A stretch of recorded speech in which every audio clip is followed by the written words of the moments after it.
Hi, everyone. Welcome to the Government Coins podcast. My name is Christlie G. I am one of the co-hosts of the Government Coins podcast. I am also the founder of the Black Bunker program, which is a mentorship program designed to support businesses on their journey through government contracting. Also am the principal consultant at Christlie G Consulting, a human capital firm designed to support government agencies as they grow and support their team. I will pass it over to Hamza.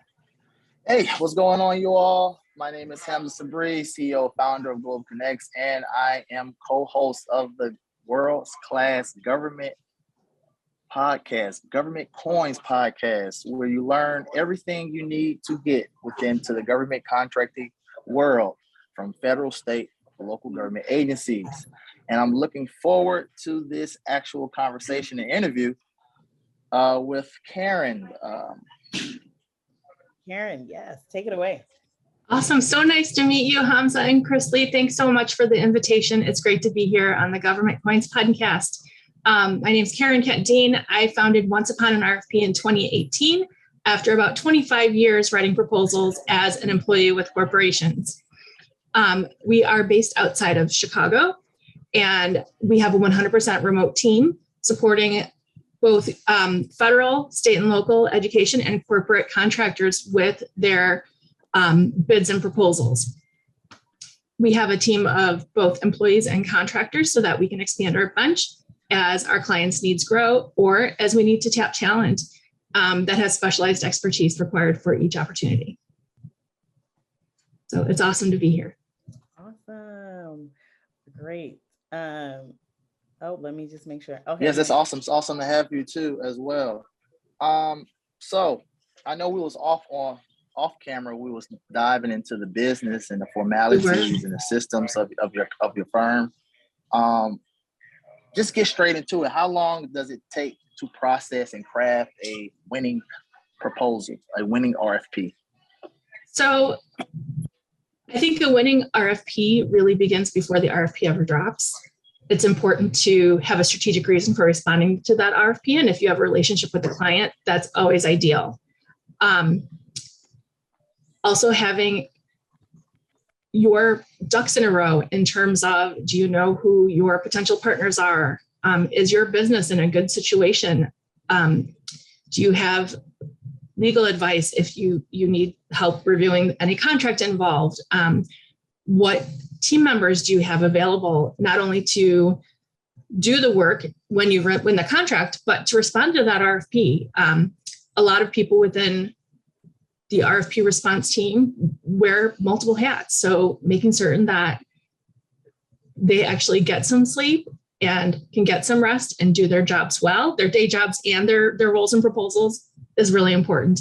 And so it really depends upon a lot of factors, both in terms of your preparation for that proposal, but then also what are the driving factors behind the clients issuing the RFP?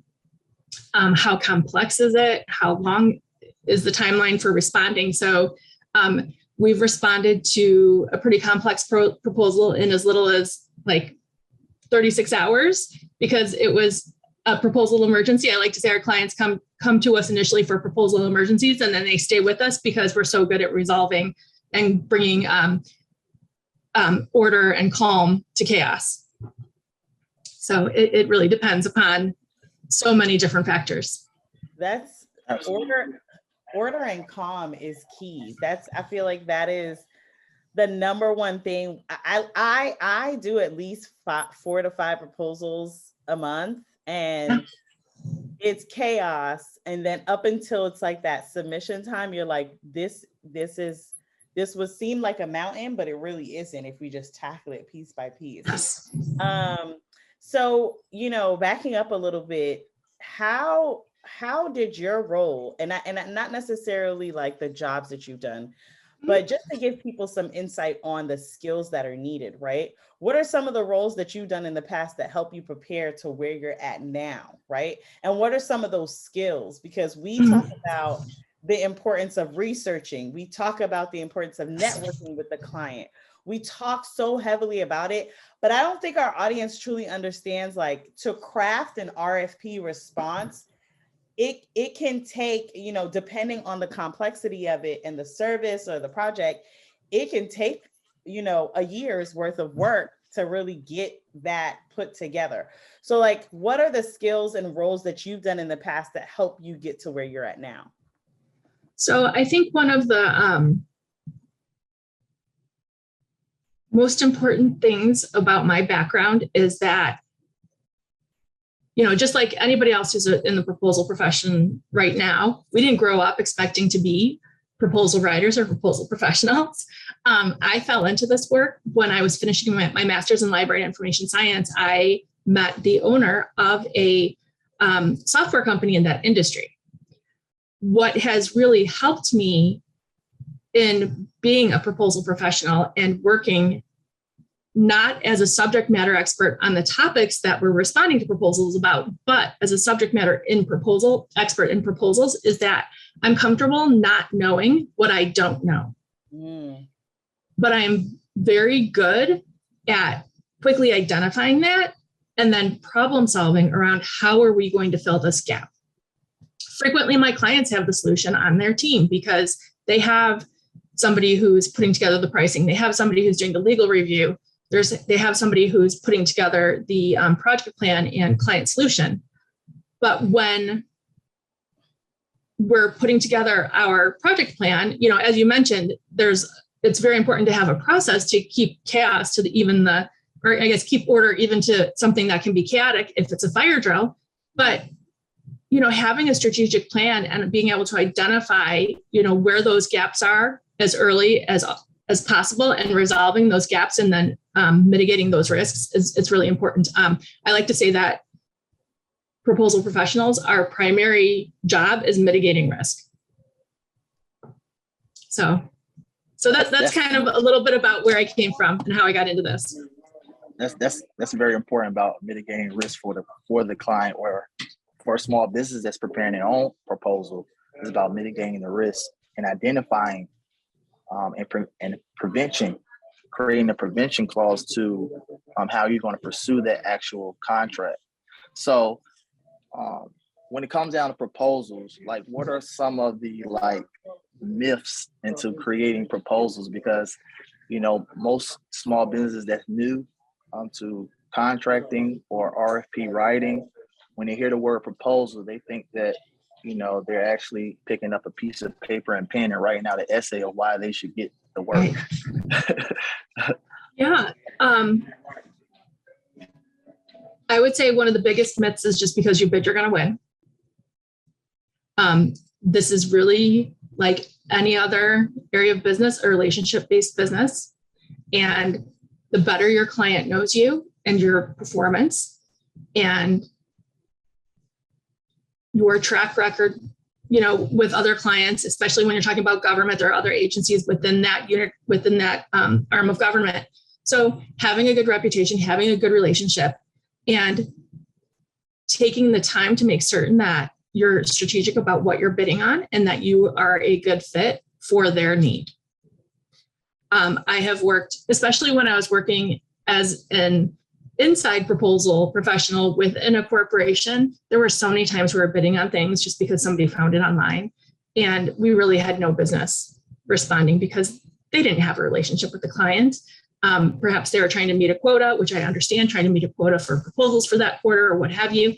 But in the end, it's not a great use of resources. So when businesses have a relationship with the client that you're bidding on, there is relationship information that can be provided and sprinkled within that proposal to make certain you're constantly addressing not only the needs that they've written about on paper, but perhaps there's an underlying reason for them going to RFP for a specific product or service that you only know because you had a conversation, but that's not actually written into that bid. So leveraging relationships, using the information you've learned, making certain that you're communicating that to the team that's helping you pursue that business is really critical. Yeah, so those are a couple of the myths, I think. And the other one is, I think, and I've been finding this just in my own business, because I've been talking with government contractors about how we can support them on a long-term basis and how we can really stabilize and grow their businesses with establishing practices and creating the assets that they need to be successful. But it's a really long sales cycle. So just like for working in government, which can be, an 18 to 24 month cycle from when you start talking with a potential client to when you're actually winning business, it can take me 6 to 12 months before talking with clients, maybe working on very small projects. But what they see is that when you are present and providing value, even before you are officially getting paid to do the work for them, there are small things that you can do to provide value and make somebody's life a lot easier even before you officially win that business. So I think showing up, developing a good relationship and demonstrating your expertise as you can, within the constraints of the government contracting environment, and just demonstrating that you're going to be a good partner when they do go to contract with you. I love the fact that you really brought out just many of the things that we've talked about. The biggest thing is that relationship building aspect. So that way you can understand the needs of that agency or your client before it's even put to paper, right? Before it even gets to RFP stage. So a lot of people don't, although there is technically a rubric, I like to relate things to, like, back when you were in school, there technically is an evaluation rubric, right? But the real rubric starts from the conversation and identifying the needs. And so by the time you're writing that executive summary or that cover, that first paragraph, you're directly targeting that agency. And so that's important. Now, for the purpose of our audience, because our audience is predominantly small businesses just starting out, right? They don't have the team that has the budget. Someone's working on the budget, someone else is working on, the project plan. I personally still don't have somebody that only works on the budget or somebody that only works on my project plan. I'm in the same boat. Yeah. So like, how do they, oh, yay, ShaKeia joined us, but how do they, as a business, as a small business, what are some key things that they can do as a small, maybe they're a solo show. I put in my first RFP as a solo show, it was me and the screen. Did I lose? Absolutely, I lost. And but you learned, so it wasn't a complete loss. I lost and learned a lot, right? And I started to win as soon as I started to learn, right? And so like, what are some of the things that you believe that they should, a small business should do when they have the RFP in hand, they've built a relationship with the agency? What can a one-man show or one-woman show do? Start as soon as that RFP drops. Create a project plan. I have 3 kids, and they would come home with these giant projects that needed art supplies and had 6 weeks to complete. First thing I would do is sit down and say, how do we break this down into pieces that you can actually manage? My job wasn't to do the project, it was to help them project manage the project. And that's not in everybody's wheelhouse. So even getting fractional support for an RFP, whether it's from a professional or just somebody who if breaking things down into workable pieces isn't your zone of genius, then tap somebody in your network or in your, I have an accountability buddy who I talk with 3 times a week. So sometimes I'll tap her to help me with something like that. Tap somebody who's better at it, who can help you break it down and move towards your goal. And from there, I think with each proposal you RFP respond to, and each proposal, whether RFP based or not, have an archive where you keep all of those things. Pull out the gems, take time after each RFP response or proposal to make certain that you are pulling out, changes that you've made to standard content that you keep pulling out of previous proposals, and start to build your own small proposal library. You don't need an expert for that, but you're going to make your life a lot easier if standard business information and standard content that you're using over and over again is in a form that you can adapt. You also mitigate the risk of pulling in wrong customer names from the last proposal. So there are definitely things that you can do as even a one-man show running your own, or woman show running your own business, to help yourself get ahead of the game. I love that. And you said, pull out your gems. And if anybody is an audience of We Global Wednesdays, then the gems comment should be something that you're used to, because Hamza always refers to gems. And Caryn, you dropped a ton of gems, because we talk about this all the time about creating a little bit of a symposium, right? It's like that point of reference. So I like to tell people, same way you make content for your social media, like I personally do not invest enough time, well, a lot of time in social media, as much as I invest the content into the government side. And so if you need to make I like to have like an Excel sheet, agencies, here's what we put out, here's the bit, and then you can like pull it, all those pieces to put together something bigger for something later on. So that's important. Absolutely. Now I want to let ShaKeia, our other co-host, introduce herself, and she'll kind of pick up the torch a little bit on this next half. Go ahead, ShaKeia. Awesome. Hello, Caryn. So I'm ShaKeia with GovLia. We actually connected on LinkedIn. Yes, we did. Yes. So I'm so excited to actually have you on board to speak more about the proposal writing aspect of it. I do apologize for my tardiness, but I had another event going simultaneously. So I don't really know which questions you all have asked so far. So I'm going to sit back here and put the comments in, put the notes into YouTube, and then I'll pick up on, whatever comes up. So. Okay, awesome. I'm glad that you're here. Nice to meet you. Yes.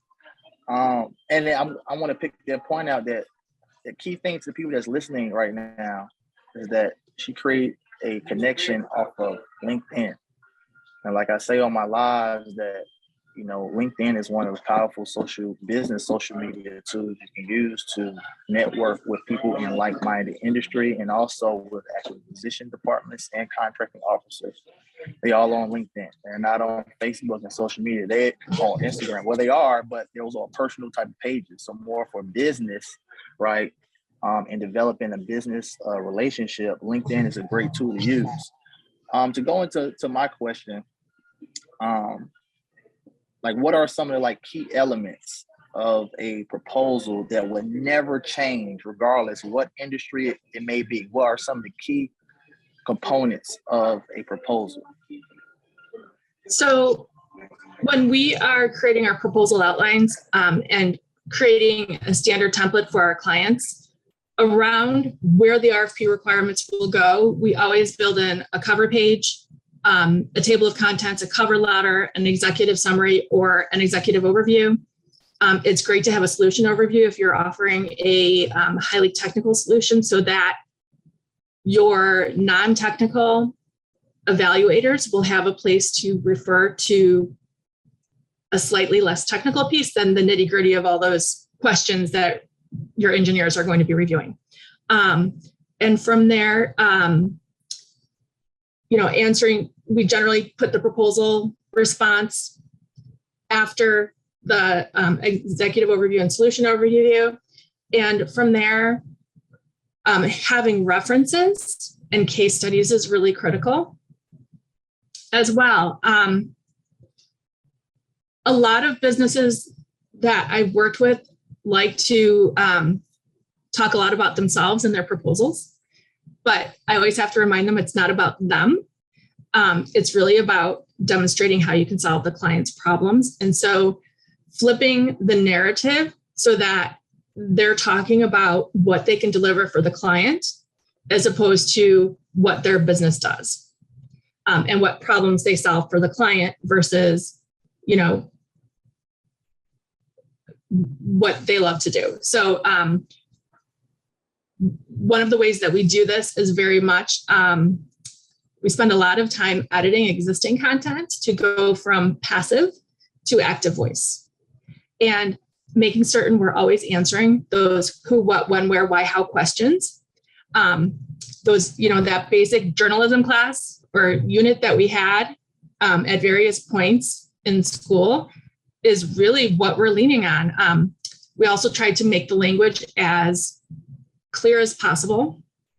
We leverage Microsoft Word has the ability to rate your readability. And we use those readability ratings to make certain that we're making the proposal easy to read for our client. Those evaluators can have hundreds of proposals to read. The easier you make it for them to read those proposals, the more they're going to spend evaluating your solution and whether or not you're the right partner to solve their problem. So those are just some basics to get started.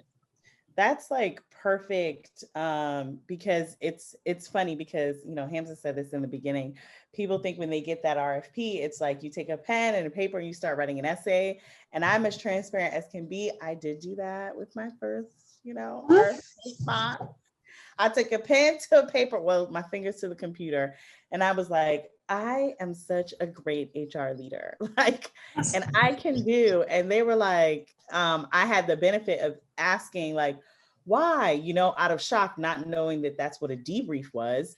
And they were like, we don't know what you can do for us. So one of the big things we're pushing with our audience is understanding that you are writing for someone else. And I always I love the fact that you talked about, like, you know, your journalism class with the who, what, where, when, why, because I always talk about like writing a proposal response. Think 5th grade. You had to read one chapter and then you answered the 4 questions in the back of the chapter. That's it. Like, you need to just answer the questions asked rather than including your emotional, like, you know, this is what I can do for you. And we also, I know Hamza says this, ShaKeia says this, and I say this on our different platforms, is the government doesn't care about what you do or sell. They don't.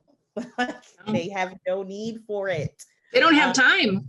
They don't have time. They don't have time to read through all of that. So like the easier that you can build into your RFP responses, like graphs and systems, like phase 1, here are the deliverables. Phase 2, here is what your problem is. Here is how we can deliver it. Here's your point person. Here's the turnaround time. And then boom, here's a report following phase 2. Like, if you can just deliver in that and make it like, I can see a movement, I can see the relationship, right? And then you can put that together. That is easy to read. That shows you have a process. And then you put in like that risk mitigation factor, right? How are you onboarding your subs? How are you onboarding your team? Is there training? Are there check-ins? So those are like so many elements that I'm like, we could simplify rather than writing 17 different paragraphs about how great we are, right? Right. And if you think about how hard it is to write those 17 paragraphs, it's that much harder to read those 17 paragraphs from, you know, 125 different vendors. Right, absolutely. So I think that one of the most important things to writing a winning proposal is, first is understanding the scope of work, the SOW, specification of work, statement of work, but also understand, when we talk about public sector and government contracts, understand the evaluation criteria for award, because they, you know, those public sectors will break it down of how they plan on to make the award, how they plan on evaluating each proposal. And I think that that's key important. That's important because when you see those key points of evaluation, that's where your company, your firm should focus more on to expose the qualities. So for example, if it says 40 points is going towards, you know, technical proposal or approach, you need to be very mindful how you want to express of how you're going to approach or how you're going to actually tackle that actual problem for the government agency. And I think that if you focus more on the evaluation criteria along with the scope of work, that's like the two meat nuggets to, writing a winning proposal. Absolutely. And structuring those meat nuggets as you so well phrased them. I think making certain that you're using the headers from the SOW and the evaluation points as headers in your content. You hear a lot about what a short attention span we all have. Well, add to that the very condensed amount of time within which evaluators have to do their job they're skimming a lot. So the more white space you offer, the more concrete and concise your text is, and leveraging those headers so that you can, your outline is closely mirroring that specification to begin with. You're going to make their job of evaluating much easier. And you're also going to make your contract compliance easier because that RFP response is going to become part of your contract. I love that. So my bad. I'm over here. My brain is going 1,000 miles an hour. I just got this one last point. Like how long should a proposal be? Like how many pages should a proposal be? Is it more of just present exactly what the criteria or the evaluation for award is? Or should it be more, since, these government agencies reading so many different proposals and so much information, how important it is to have, or is it important to have micro content that creates macro impact? You have a way with words. The micro content that has macro impact is exactly it. Every word you put into a proposal needs to have meaning and be there for a reason. We do like to talk about ourselves, and sometimes it's easier to write passive tense or passive voice than active voice, but it's really important to give yourself time, or somebody else time really, because it's very hard to edit ourselves, so that they can review the content and make certain that we're hitting on the points, those journalistic questions: who, what, when, where, why, how. Make certain that there's a reason for everything you're saying and that you're answering the questions. And pretty much don't have a long pages of 100-page proposals of content that may not even be valuable to the client. Right. Yeah. Like when I first started writing proposals, there'd be pages and pages of appendices about other services and other products the company I worked for offered that your client doesn't care. Especially back in the day when we were printing those pages. What a waste of resources. And that's why, frequently in RFPs, they say, we do not want any additional marketing material. Just tell us what we need to know. The marketing material is for before the RFP drops and, a year and a half before they're writing that solicitation. Absolutely. ShaKeia, I'm sorry, I keep cutting you off. But go ahead. I was just gonna say Hamza was a pastor in his past life. He is really good with words. He is really good with words. He was definitely a pastor. But so one component that we talked a little bit about was the outline of your proposal in terms of creating proposals when you're partnering with someone. Has this question come up? No, not yet. Okay. So creating proposals when you partnered with another firm. How much of the content would you say needs to be for both firms? And then also, do you change the voice? Because you made a really good point earlier, and I did want to highlight it, changing from passive to active voice, but also how much of the content from that other company do you, in your proposals, utilize from a company voice? So I think the prime contractor needs to have control of the project and be the primary voice and within the proposal. That being said, if there's a crucial area within which your subcontractor is bringing you capabilities that you don't have on your own. In that section, it's a negotiation process to make certain that you're demonstrating a good relationship between your two companies, so that your evaluator will understand that these two companies will work as one in delivering the project, because they don't care. They just don't want to deal with the subcontracting mess. I'm so glad, like, I think the biggest thing that I'm having, the hurdle that I'm seeing with my audience is they see a contract, you know, like an RFP, right? And the RFP is 87 pages.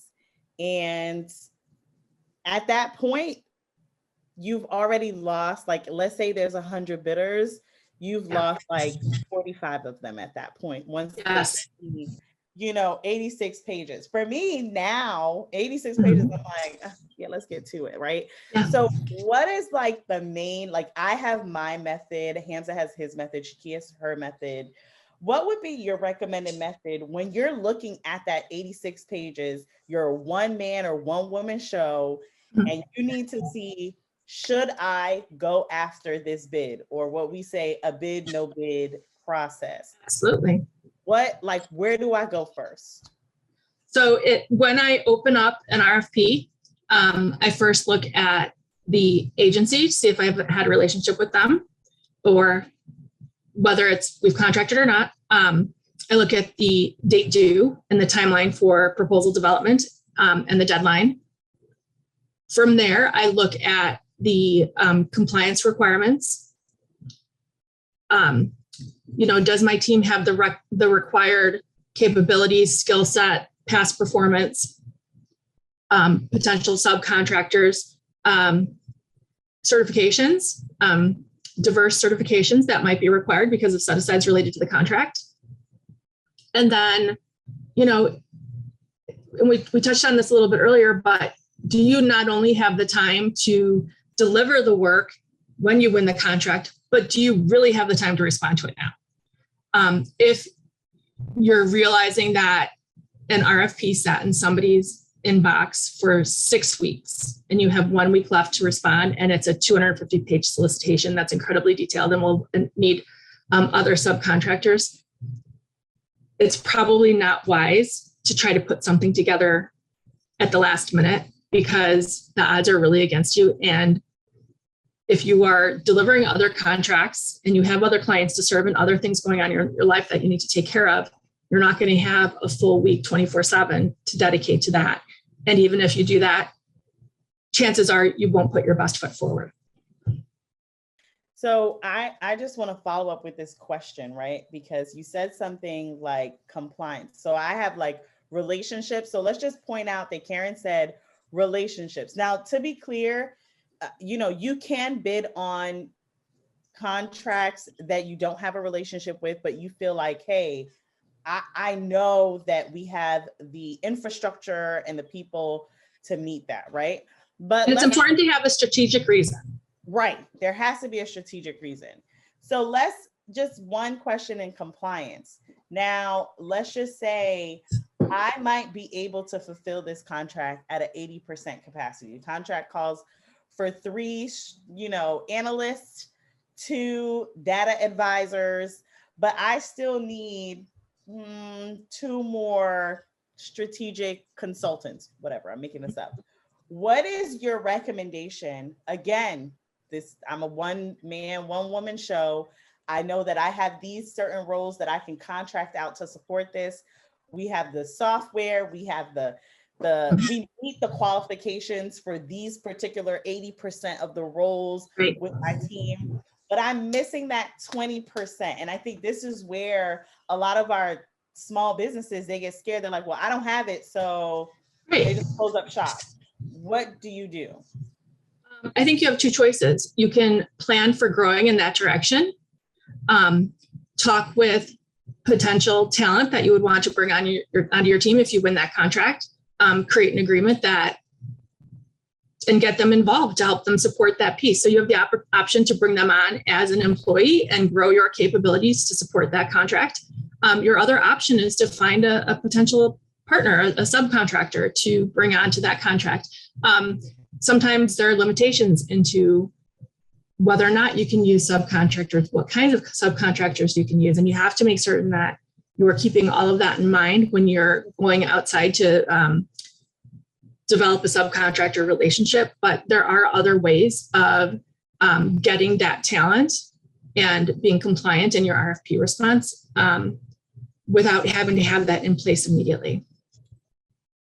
I think that's a really good point as well, because a lot of people don't consider the fact that you can actually bring on talent to fulfill these contracts. So to say I don't have a human capital connection or someone who can manage human capital right now, I can still go out and find Christlie.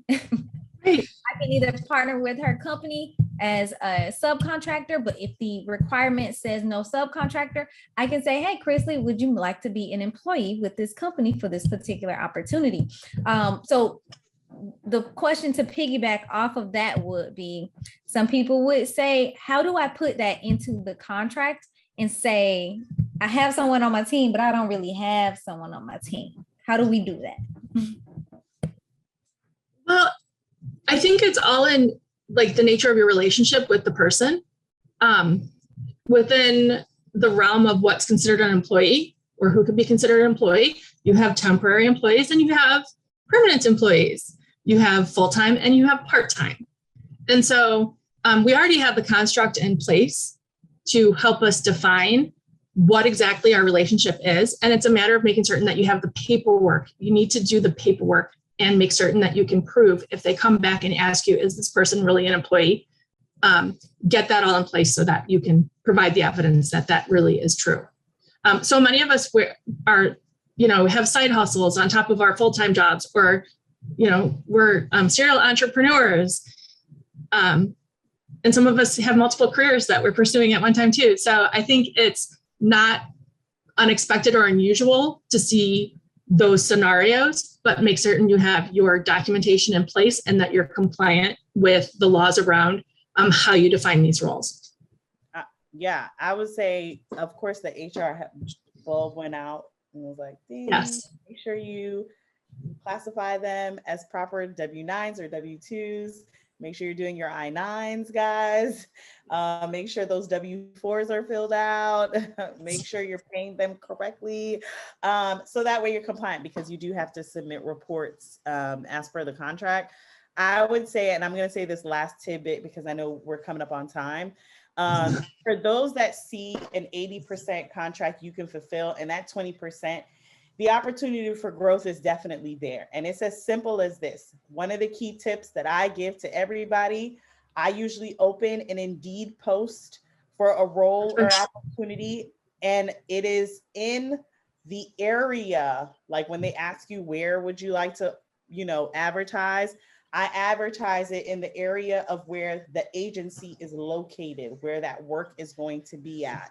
That way I'm pulling from what could possibly be someone that works actually at that agency. That's one. Two, also, when I write the job description on Indeed, which you can post job description on Indeed for free, again, businesses that don't have the funds, I will pull from the RFP and build the job description of the role that I need to fill. And some of the mandates, or some of the hey, prefer, past government experience, right? Like if they worked for that agency or an agency in that city or state, because then I have the ability to have the conversation, have the interview, explain that this is a contract opportunity. If we're awarded, are you, willing to come on? This is what I can offer. Right. And take their resume and their experience and say, hey, we have this contract employee on our, in our team.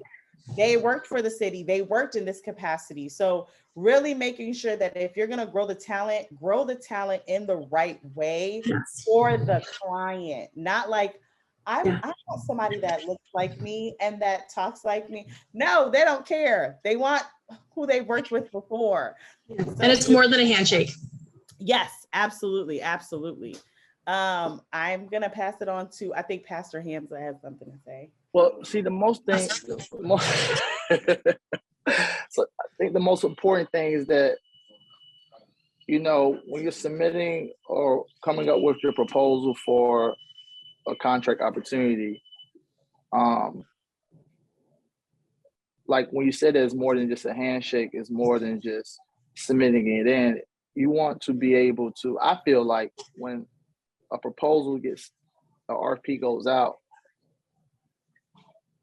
that acquisition department or that contracting officer may already have a company in mind, but have to go through this process because of the FAR, because of the federal acquisition regulation. They have to go through this process. So when you see those RFPs, you need to look at it as, okay, how can I convey this department or this contracting officer to think twice about the company that they may want to actually, you know, go with. Absolutely. So you have to be very strategic and be very mindful of how you present your company. Not I, but it's we. And if you're going to do some type of collaboration or outsource or bringing, you know, other companies within, you need to be able to articulate that within the proposal to show your strategic alliances, your strategic partnerships that you have to actually competently execute this flawlessly. Because that's all the government cares about is execution, flawlessly, right? So it's all about presenting that when you see that RFP, because once again, for the people that's listening, train your mind to say that the government already have a company in mind. So I have to prove to them why they should second guess themselves, whereas attending with that other company. That's just my little 2 cents. Excellent 2 cents to wrap up with. ShaKeia, you got anything? No, that was it. I was looking for the button to get started. Thank you so much, Caryn, for coming on. We definitely enjoyed it. I know the audience has as well. I took a bunch of notes. Like, that's why I'm over here typing like a crazy person. When I'm actually looking like I'm not paying attention, I'm actually taking notes. But thank you so much for coming on, sharing this information with us. Would you mind telling the people how they can connect with you and more about how to, let's say they need some assistance writing proposals. How do they get in touch with you? Absolutely. So on our website, onceuponanrfp.com, we do have a contact form. You can also find me on LinkedIn. If you take a note of my name, it's spelled a little bit differently, Caryn, and then the last name, Kent, Kent, space Dean, Dean. I am, you know, as Hamza said, you know, this is where I live my professional life outside of my office and my team and delivering to my client. So I'm frequently there. We'll get back to you quickly. And y'all know I already dropped the link in the chat. If you are on YouTube, make sure you go over there and check it out. I'm also going to put her, I think her LinkedIn is in the bio of this. Yes, her LinkedIn is in the bio of this. Make sure you connect with Caryn. She also posts information on LinkedIn because I am on there stalking her page sometimes, but she also posts information on LinkedIn. And that is another way I was able to connect with her. It was through a referral initially. And after that, through a referral initially. And then after that, just keeping up and seeing what things that you have going on. So thank you so much again. Everyone who is here.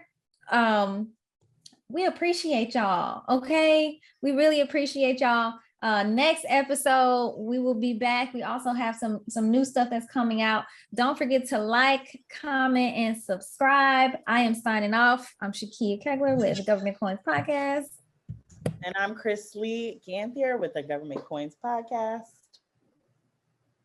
And I'm Hamza Sabri, the other last Mohican of the Government Coins Podcast. And I'm Caryn Kent Dean. Thank you so much for having me. All right. Y'all have a good day. That's it. Awesome. Thank you. This was so fun. It was. We really enjoy doing these. Hold on one second. Yes. Wait a sec. I'm not done yet. Okay. Really? Okay, we're good now. We're good to go. What? But I really enjoy doing